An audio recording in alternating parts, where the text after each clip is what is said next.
Salut à tous, ravi de retrouver sur canalturf.com. La réunion de ce mercredi 7 mars sonne le coup d'envoi du Grand National du Trot, édition 2012. La première étape aura pour cadre l'hippodrome de La Capelle.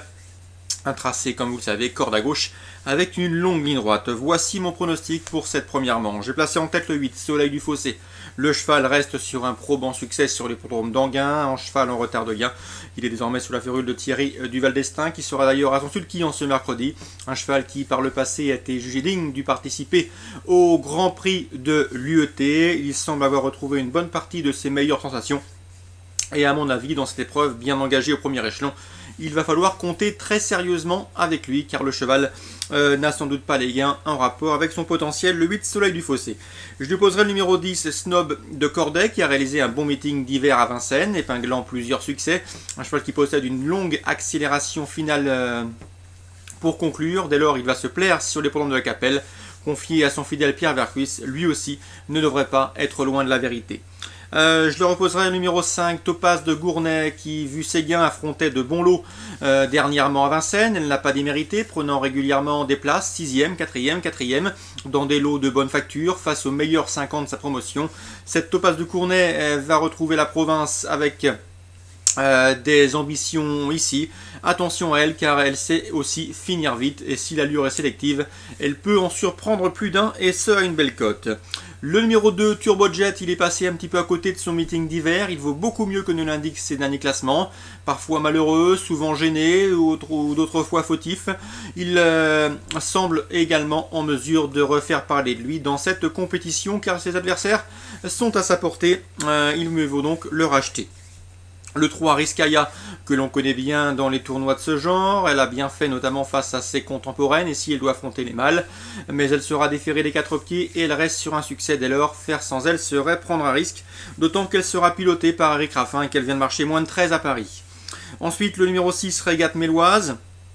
Bonne deuxième dernièrement à Laval, elle faisait face à un bon engagement, elle en a profité. La jument est en forme, déférée des 4 pieds, une place est dans ses cordes.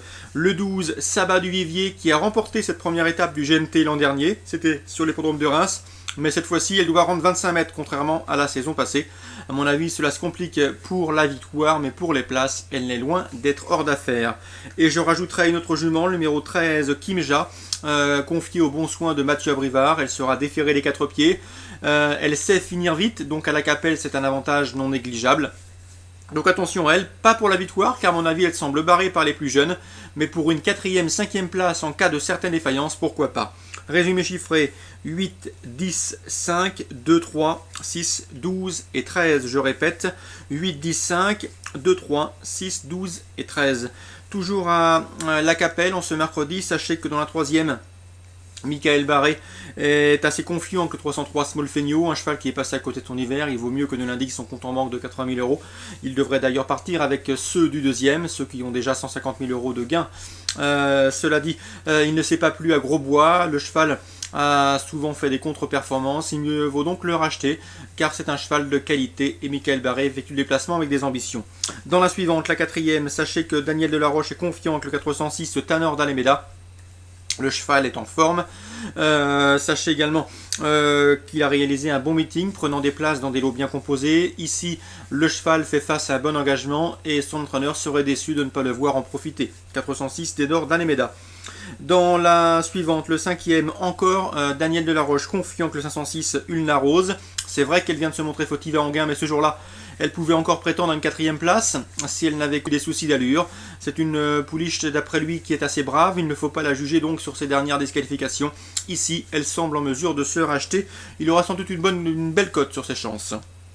Dans cette épreuve, je lui opposerai le 502 Urban Méloise, proche de la victoire, le 505 Unosida, à condition qu'elle reste sage, ou encore le 508 Unkrenka Si, qui a montré sa bonne forme récemment en Belgique sur l'hippodrome de Mons.